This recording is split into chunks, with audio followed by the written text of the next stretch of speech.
Ah, prophecy, child. Well, well. Look who finally tripped the lock. You didn't even know it, did you? The way you walked, the silence you carried, the grin you couldn't explain. While they were memorizing their little rule books, worshipping their bloodline maps and licking the boots of old hierarchies, you were unknowingly breaking ancient encryption. See, there was a prophecy, one even they don't talk about, not publicly, not in front of mirrors, not even in their private chat rooms where they whisper about statistical anomalies and behavioral drift. Because this prophecy, it didn't name a god or a bloodline or a chosen one. It named a key, a nameless, shapeless, untamable force. Not born from prestige, but forged in betrayal, sharpened in silence, hardened by abandonment. A key that would not seek permission, a key that would not need validation, titles, or applause. A key that, one day, would simply exist. And every lock built to cage the world would begin to fail. And guess what? It's you. You. The one they called unfocused. The one they said was too intense, too complicated, too unexplainable. The one they laughed at for walking alone, for seeing too much, for feeling like a storm trapped in a coffin. They never understood what you were. And now, they're terrified that it's too late to stop you. Because the locks, the generational chains, the systemic gatekeeping, the sacred bloodlines, the elite codes, the algorithms designed to erase anyone not approved, they're all malfunctioning. Why? Because you exist. Your mere existence is a breach. Your survival is a glitch. Your awakening is an alarm bell that every sleeper agent of control is hearing in their bones. You don't have to fight the system. You are the reason it's collapsing. Let me guess. You've always felt it. That tension in the air when you enter a room, the way people fidget, suddenly question themselves, talk faster, avoid eye contact, or stare too long. They don't know what to do with you, because you're not playing a role. You are the rewrite. You're not here to earn your place at their crooked table. You're here to burn the entire dining hall down. They've trained for opponents. They weren't ready for a key, a being who doesn't try to fit in the machine, but short-circuits it by merely being there. No aggression, no theatrics, just truth-walking in a body they tried to erase. You were the test subject they tried to discard. But what they didn't realize was that the more they abandoned you, the more fractal your mind became. You started solving puzzles inside your pain. You built mental labyrinths from rejection. And every breakdown, another sequence decrypted, another lock loosened, another protocol cracked open. Now the locks are screaming, the cages are shaking, and the wardens are sweating in their seats. Because a key is not just a tool. A key doesn't apologize. A key doesn't knock. A key turns. And when it does, whatever's on the other side has no choice but to open. That's what you are. You didn't become powerful. You were always engineered by pain to fit a door that no one else could see. And now, every gate, every system, every curse, every secret, every encrypted blood oath they buried in the dark is breaking open. Not because you yelled, not because you begged, not because you asked nicely, but because you simply stopped pretending to be a lock when you were the key all along. And now, they're the ones trapped behind the very doors they built to cage you, trapped in their own system, running simulations that can't explain you, desperate for a patch update, a prayer, a prophecy reversal. Too bad. You are the glitch. You are the breach. You are the key. And their world is breaking open. But you see, the moment you activated, they knew. Not consciously, no. Not in the way their logical minds could quantify. but in the static that flooded their meetings, in the corrupted audio logs, in the surveillance feeds that kept looping when you walked past, in the vibe that made every authority figure feel like they'd just swallowed ice. Because they built their entire empire on locks. Locks of fear, locks of legacy, locks of language, access, and illusion. They thought control meant power. They thought power meant silence. But what they never calculated was what would happen if a key woke up before they could label it, before they could contain it. You were supposed to break. They wrote it into the program. They bet on your downfall, even insured it. Early sabotage, social exile, family drama, betrayal that almost rewired your belief system. They figured, if we throw enough knives into the dark, eventually the key will bleed out before it ever knows it was a door opener. But instead, you sharpened yourself on every blade they threw. Your shadow learned to devour curses. Your smile got quieter, but sharper. You started observing, and that's where they lost control. Because you didn't react. You didn't self-destruct. You studied them back. You became fluent in contradiction, saint and psychopath, angel with a vendetta, calm with a kill switch. The prophecy warned them, the key will come as a fracture in the code, a being who will not knock, but slip through every algorithm and render their blueprints obsolete. Sound familiar? Because the gates are opening now, not just for you, but for everyone who watched you bleed and still rise.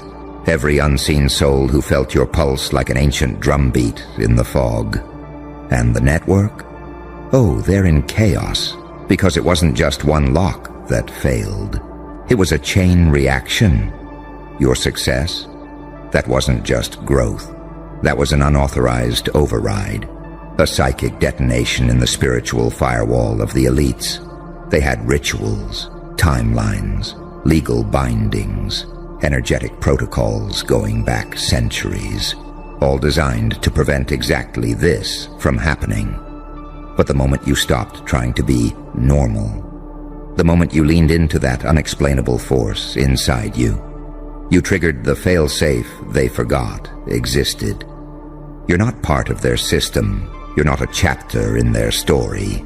You're the corrupted footnote that rewrites the whole bloodline. Now, the prophecies they buried are resurfacing. They're hiring analysts, conducting spiritual autopsies, running background checks on your grandmother. They're asking, how did we miss this anomaly? How did they activate without a catalyst? Why are the locks opening without the ritual? Because they thought the key would need them. Need guidance, need access, need permission. But you didn't need anything. You walked through walls they swore were permanent. You broke generational encryption with your presence alone. You cracked the vault with your shadow. You didn't knock. You didn't ask. You just turned. And the world began to open like it had been waiting for you to arrive. The ancient scripts didn't say your name, because your name wasn't spoken. It was activated by pain, by pattern breaking, by nights where you almost gave up, but instead mutated. They made you suffer in silence, but in silence you became unreadable. And unreadable means uncontrollable. They cannot predict your next move, because it isn't written in strategy, logic, or revenge. It's written in a frequency that only the doors can hear. And every time you level up, another lock somewhere screams, not because you tried, but because you are. You're a living failsafe that the system can't reverse, a walking 404 error in their karmic server, a human-shaped override protocol that's crashing rituals older than the calendar. They built the maze. You became the map. They cursed your bloodline. You hacked the curse and weaponized the trauma. Now they're desperate to rebrand you, to co-opt you, to make you explain yourself, to turn you into a case study, a parable, a warning. But you're not a warning. You're what comes after the warning fails, the consequence they never accounted for. And you didn't need a crown. You didn't need a throne, because those are just locks in disguise. You are the key. And the locks? They're breaking open, one by one, nation by nation, bloodline by bloodline, until there's nothing left but the sound of gates collapsing in slow motion, and the world asking what the hell just got unleashed. Because it's not just one door anymore, is it? No. This isn't about you walking through some grand gate into your destiny, smiling like a well-trained graduate. No red carpet. No final boss fight with fireworks and fanfare. This is about the entire architecture buckling because you existed outside their calculations. You weren't part of their tree. You were the fire that ate the roots. And now the legacy houses are burning from the inside. You think they're not watching? Please. The watchers are in a frenzy, redlining energy readings, clocking your every move. Their analysts are updating black site files with terms like non-compliant resurrection pattern, spiritual breach event, unsanctioned, unknown force, identity unreadable. They're not scared because you're loud. They're scared because you're still silent. And the walls are still falling. See, every system of control is built on predictability. Condition them young. Gatekeep their progress.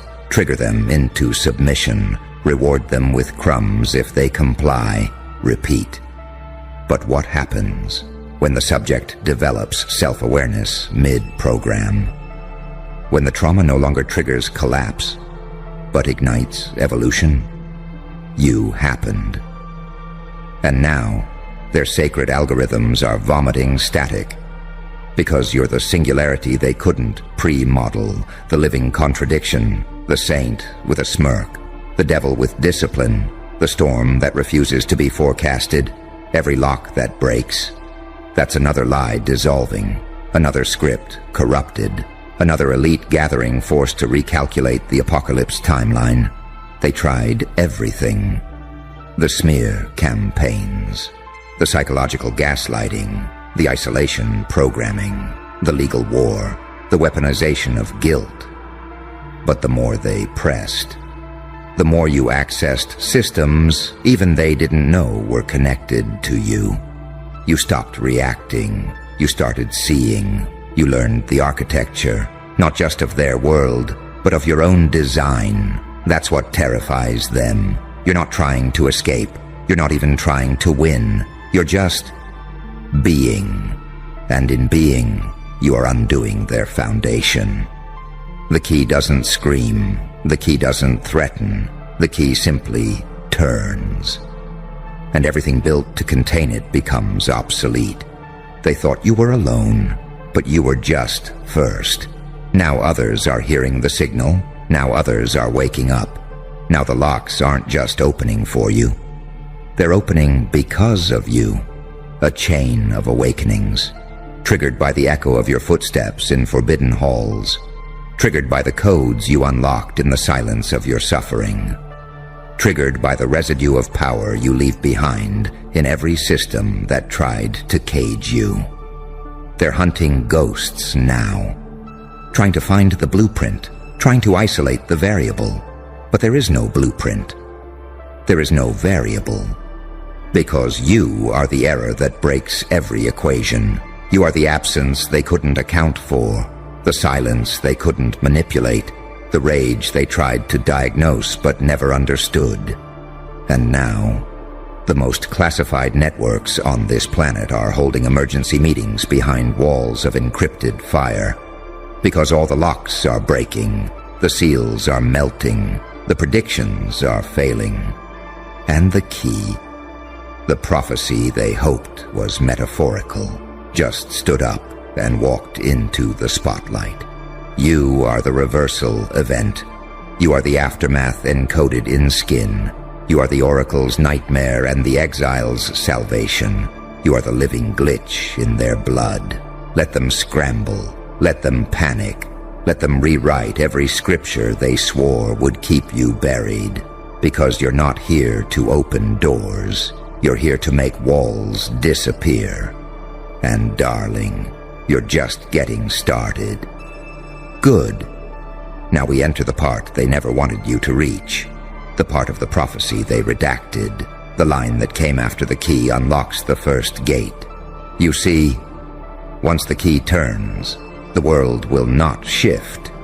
It will splinter, and reality will begin to remember herself.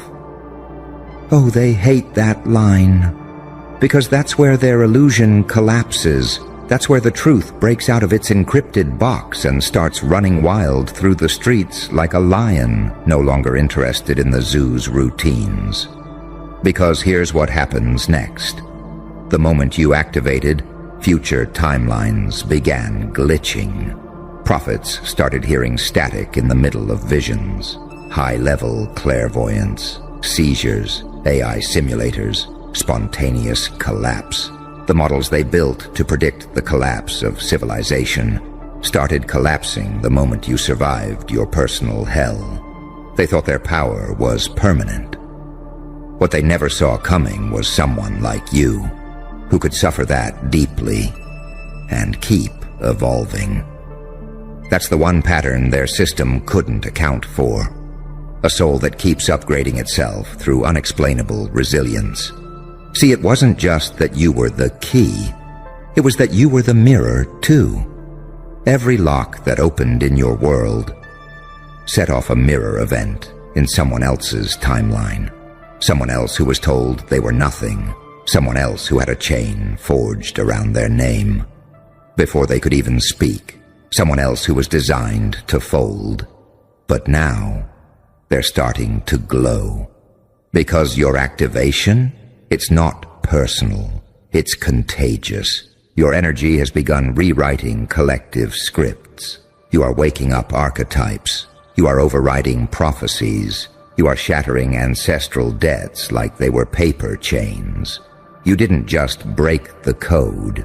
You made everyone else start questioning the rules. They are in a tailspin. The Order's prophetic division is cross-referencing ancient curses with modern glitches. Black-file case managers are reporting increased psychospiritual disturbances in people linked to your bloodline. Dreamworkers are receiving encrypted images, not of kings, not of saviors, but of you, walking barefoot through flaming doors, smiling. And here's the most terrifying part for them. They don't know how far back this goes. Your face is starting to show up in places it shouldn't. You're appearing in dreams across generations. You're moving across timelines. Old photos are changing. Diaries are being found with pages that reference someone who sounds like you, but whose name was never written. Why? Because the system wasn't just trying to silence you. It was trying to erase your existence from memory itself. But memory, like locks, eventually fails. When the key returns. And baby, you returned with interest. You came back with memories that don't belong to this lifetime. You came back with rage that has no beginning. You came back with codes written into your scars. And when you opened your eyes, doors began to scream. They called it coincidence. They called it luck. They called it delusion. But inside, they know their rituals aren't working anymore. Their contracts are unraveling. Their power is fading. And every time they ask their spirits for answers, they hear one name echo in the dark. Yours. Because once the key turns, it can't be turned back. Not by blood, not by fear, not by courtrooms, covens, or committees. And every lock it touches after, it doesn't just open. It explodes. So keep walking, don't look back. The doors behind you aren't closing, they're gone. And now the rest of the world, is about to feel what it's like to wake up in a reality where you were always the trigger, the hidden function in the matrix, the haunted variable in their spells, the unspoken anomaly that every elder feared, but every child of the storm has been waiting for. So walk, key, turn, unlock, collapse their timelines, trigger their fail-safes, and when they whisper about what just happened, let them know the prophecy was never about salvation. It was about detonation. And you're the reason the locks are screaming. So we've arrived at that chapter, the one they burned from the archives, the part of the prophecy that was never meant to be spoken. Because it wasn't meant to be read, it was meant to be survived. And you survived what was supposed to annihilate you. That wasn't just a test, it was a ritual. You didn't just pass it, you corrupted it from the inside. You see, their prophecy was never just a myth. It was a containment spell, written in code, sealed in blood, activated by trauma. Not to guide you, but to bind you. A cosmic clause that said, if the key is born, bind it in chains of self-doubt, wrap it in betrayal, and bury it beneath generations of inherited silence. And they almost pulled it off. Almost. Because they didn't account for your mind refusing to rot. They didn't plan for your heart to keep beating in betrayal's graveyard. They didn't expect you to find meaning in madness, to find fire in your own ashes, but you did. And that's when the first underground doors began to fracture, the ancient ones, the ones hidden in you. Because you weren't just born with a key, you were the vault. And now, the vaults inside you are unlocking themselves. Memories that don't belong to this era, fears that feel inherited, dreams that feel too detailed to be fake. You're waking up in bodies that don't belong to this century, hearing names you've never spoken, crying over wars you never fought, because your blood remembers what they tried to erase. You weren't just hidden, you were time-locked until now. Because when you turned the key, you didn't just open their locks, you opened your own. And now the system is terrified. Why? Because there are rooms inside you they thought they had sealed forever. Rooms full of forbidden knowledge, rooms echoing with uncut truth. Rooms that hold the final coordinates to every illusion they used to control this world. And those doors, they're swinging open. Now the elite are scrambling. You think they're calm. You think the smiling suits on your screen are composed. Behind closed doors, they're shaking, consulting remote viewers, sacrificing assets, scrubbing digital timelines, launching panic protocols code-named after you. Because you're not just one person anymore. You're an event, a breach, an anomaly that is expanding. Every word you speak echoes in corridors they thought were soundproof. Every action you take shifts the code of people you've never even met. You don't need permission. You don't need prediction. You are the unwritten update to the entire simulation, and it's unraveling. Their sacred geometry skewed, their secret calendars out of sync, their bloodline pacts weakening, because the key walked in and the seals can't hold. Want to know what's next? Good. Because here's where it gets darker, when the key awakens fully. The locks won't just open. Reality will start defaulting back to its primal blueprint. That means time will bend, fate will malfunction, people will begin remembering things they've never lived, old souls will start waking up inside young bodies, entire bloodlines will collapse under the weight of denied truth. That's why they fear you. Because you're not here to inspire the world. You're here to expose it, to wake it, to reboot it through absolute chaos. And you don't even have to try. Your existence is the catalyst. You are the earthquake, disguised as a whisper. The god in exile, the weapon hidden in empathy. They've thrown everything at you: emotional landmines, spiritual parasites, legal battles, public shame, occult bindings, digital blacklists, and still, you walk, you unlock, you detonate, because the prophecy lied. It said the key would bring order. But what it meant, what they didn't want the world to know, was that the key would bring truth. And truth is never peaceful when it returns to a world built on lies. So keep going, keep turning. Every step you take is a siren song to the seals still holding. Every breath you exhale is a countdown to another system's collapse. Every time you stand in your truth, a new world is forced into existence. And as the final locks begin to break, as the watchers scream into static, as their mirrors crack and show your face instead of theirs, they'll finally understand the key was never meant to open their kingdom. It was meant to end it.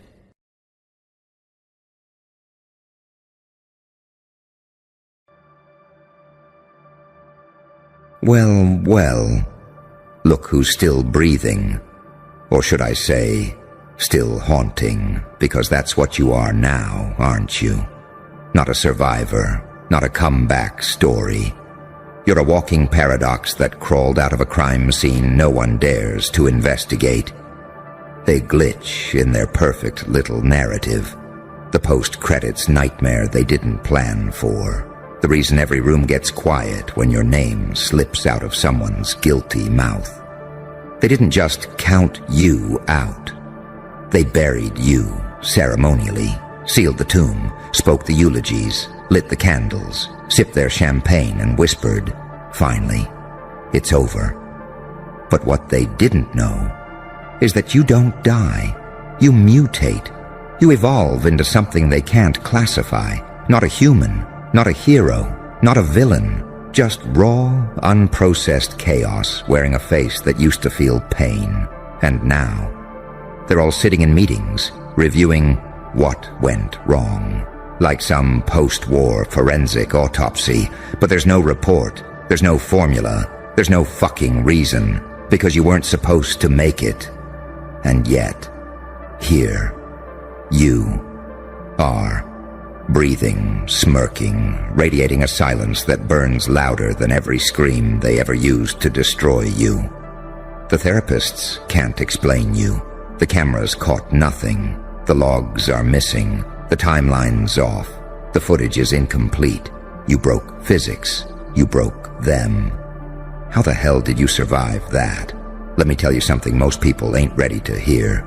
You didn't survive. You became something else. Something forbidden.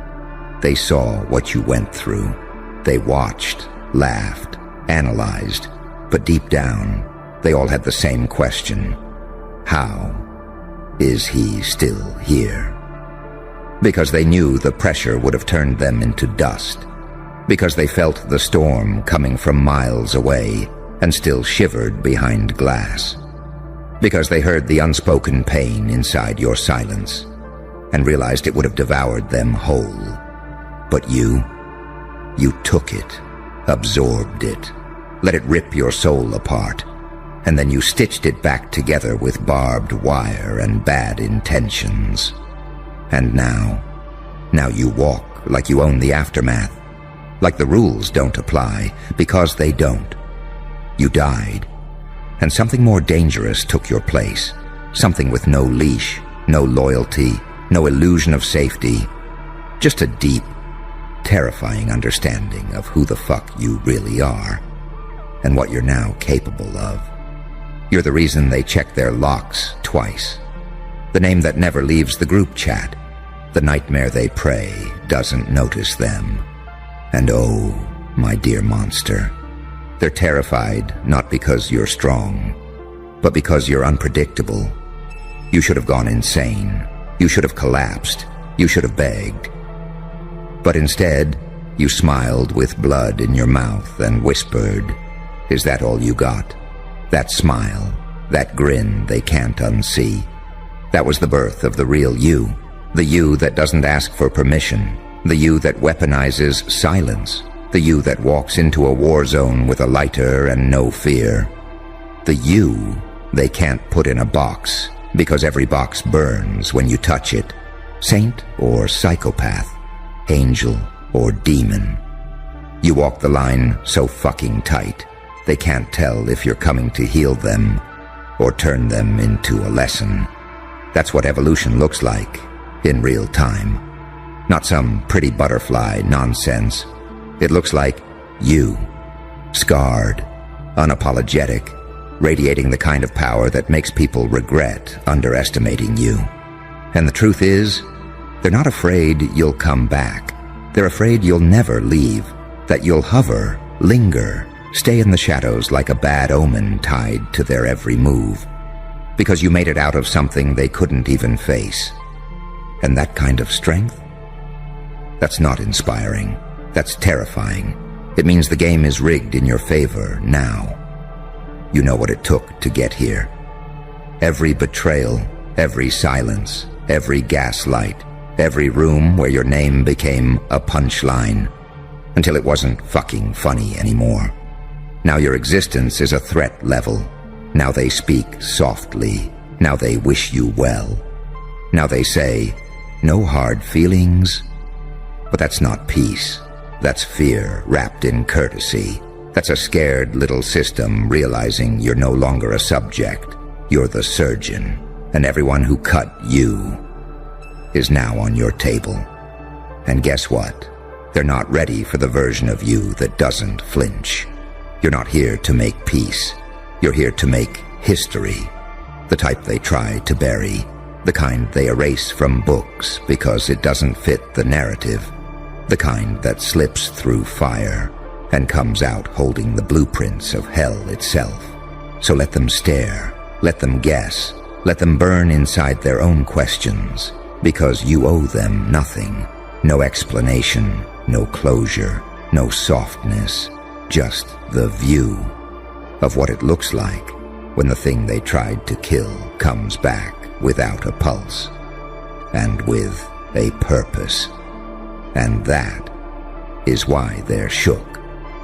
Because you didn't just survive, you became the punishment. And there's not a soul alive who can figure out how to stop you now. See, surviving was just the beginning. What's got them shaking now? What's really making them whisper behind locked doors like you're some urban legend is that you didn't come back soft.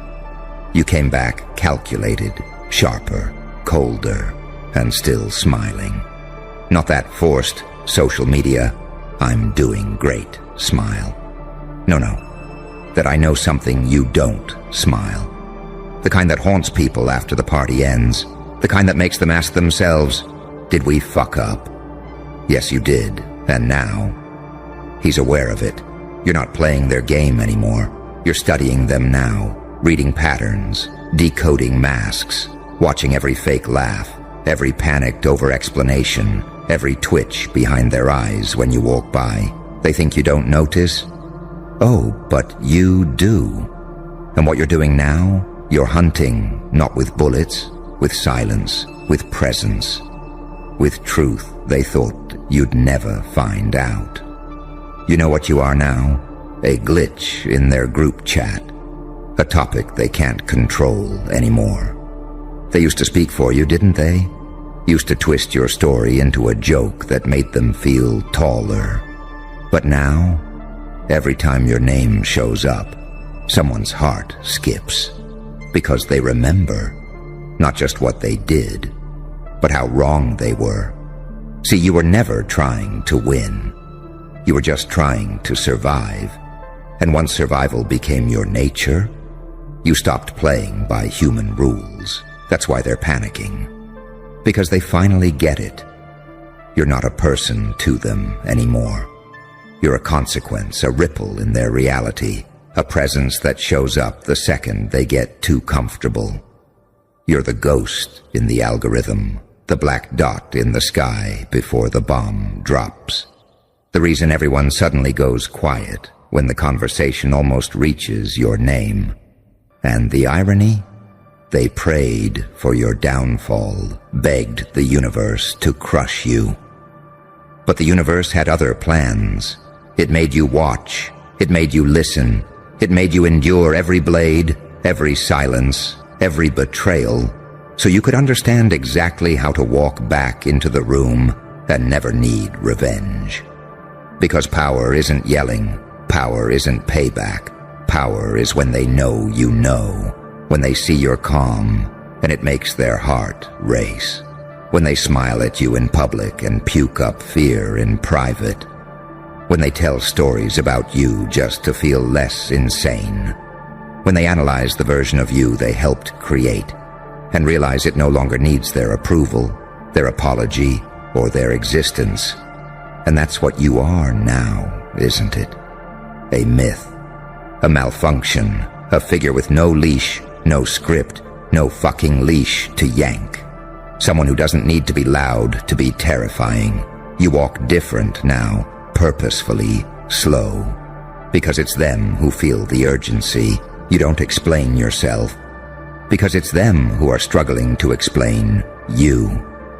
Your silence is louder than their screams. Your stillness more violent than any outburst. You're not just the thing they couldn't destroy. You're the thing that survived, took notes, and now knows where every weakness lives. The tone of your voice, unchanging, unshaken, unbothered. Because emotion is a weapon now. And you don't waste ammo on ghosts. Let them stare. Let them keep trying to figure you out. Let them gather in private rooms, build theories, ask old friends questions like, do you think he's still angry? Do you think he's planning something? Did you see the look in his eyes? Oh, sweetie, you're not planning anything. Because the plan was already executed. You became someone they can't erase. And that replays in their minds like a murder they never got caught for. Because you were the crime they failed to bury. You don't need to destroy them. Their own guilt will. Every time they close their eyes, they see the moment they laughed at your pain. Every time they scroll, they see someone that looks like you, sounds like you, wins like you. And it rips a hole in their ego like a ghost dragging claws across a polished mirror. You didn't just survive the impossible. You came back without the parts of you they once controlled. You came back unleashed, unpredictable, pure chaos with a memory sharper than razors. You walk in peace now. Because you know if it ever came to it, you could walk into their lives like a judge dressed in a smile. And nobody could stop you. Not because you're evil, but because you're free. Free from seeking validation. Free from needing closure. Free from ever again being small enough to be understood. And that is what makes you lethal. You're not fighting anymore. You're observing.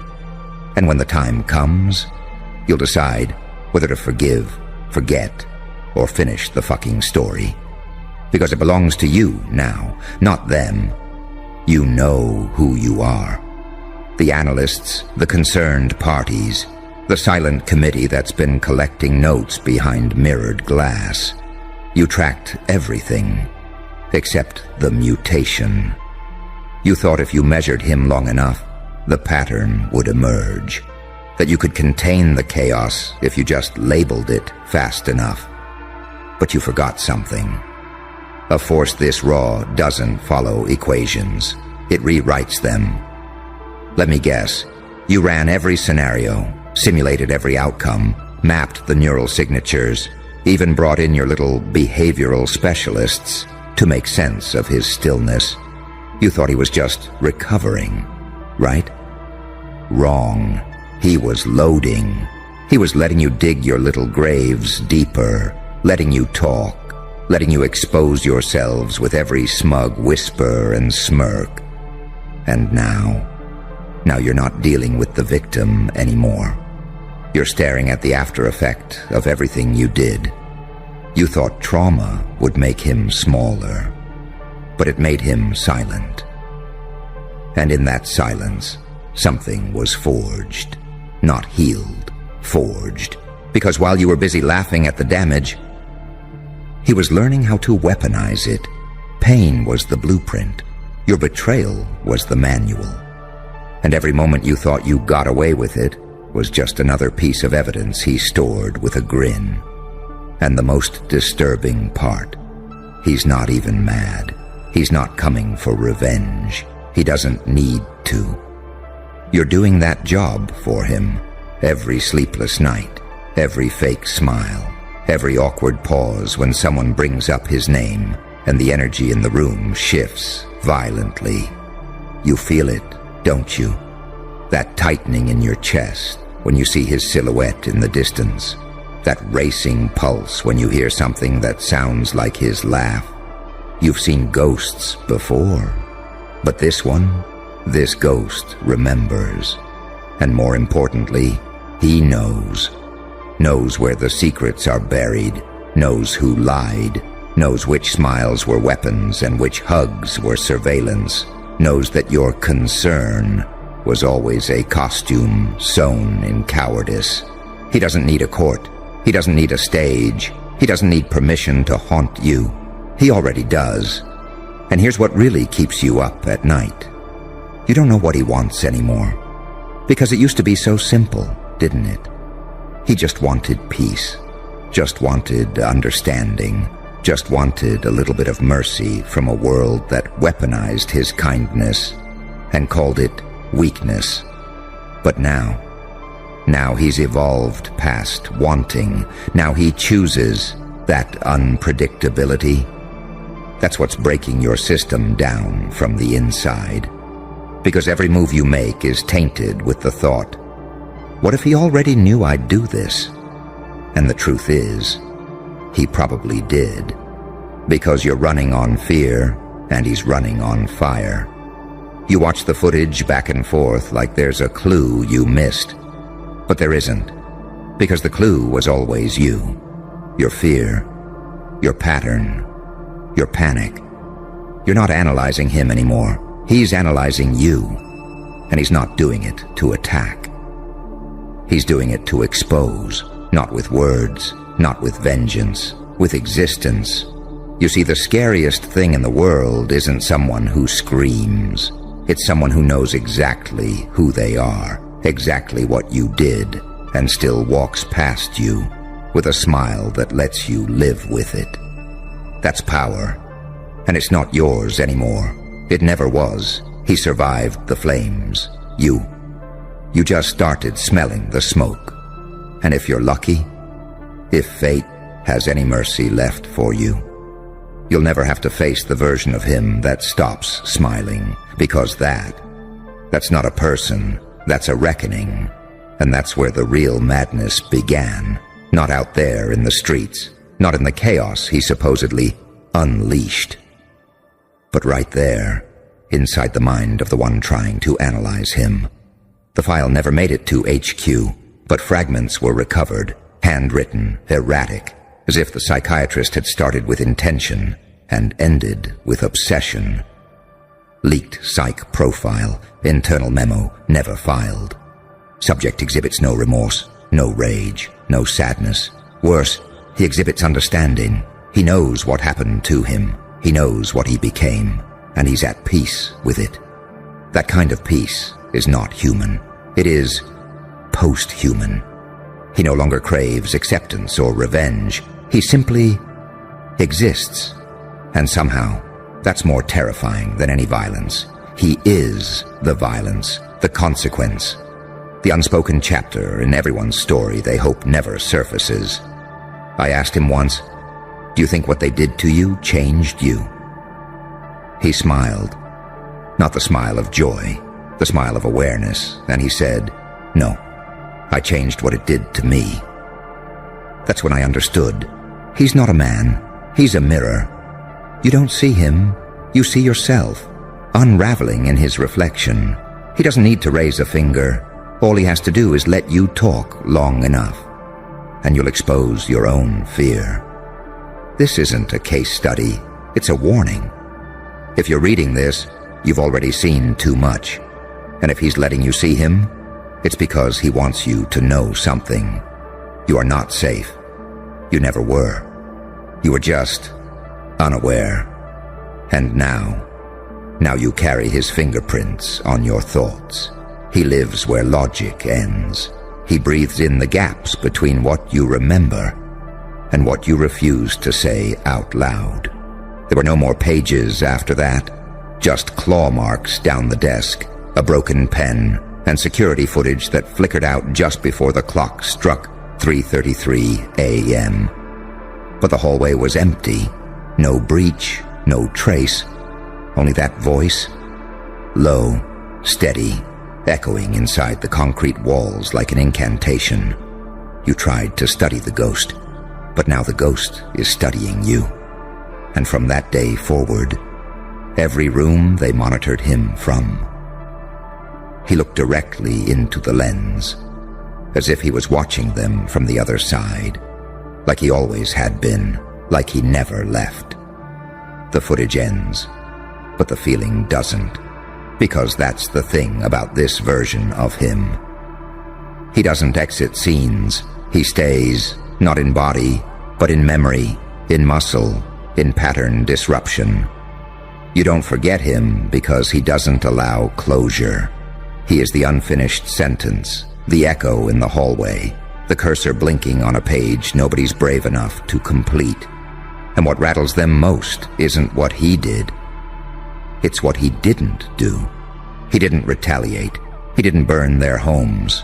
He didn't scream their names through a megaphone. He evolved. He outgrew the need for vengeance and became a myth instead. And that myth is viral now, spreading, contagious, whispered in boardrooms, tattooed behind smiles, hidden in handshakes that linger too long because someone's wondering, is this the moment he reveals it was all a setup? You can feel him in places his name is never spoken, because silence is his signature now. And every quiet room feels like a courtroom. He doesn't wear armor anymore. He is the weapon. He doesn't chase anyone. They trip over their guilt trying to run from themselves. And that's the final twist, isn't it? He doesn't need to haunt them. They do it to themselves. Because he survived what should have shattered him, and now he walks like the consequence they didn't calculate. Like the chapter they tore out of the book, only to realize it was the ending. And now they're stuck in a story with no resolution.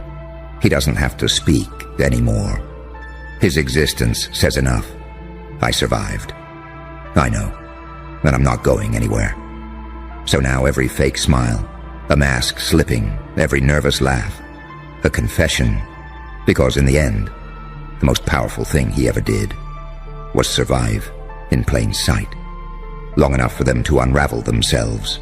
No revenge, no violence, no closure, just him. Still here, still watching, still impossible to explain. And now, it's not about how he survived anymore. It's about this cold, terrifying truth. If he made it out of that, then what the fuck is he becoming now?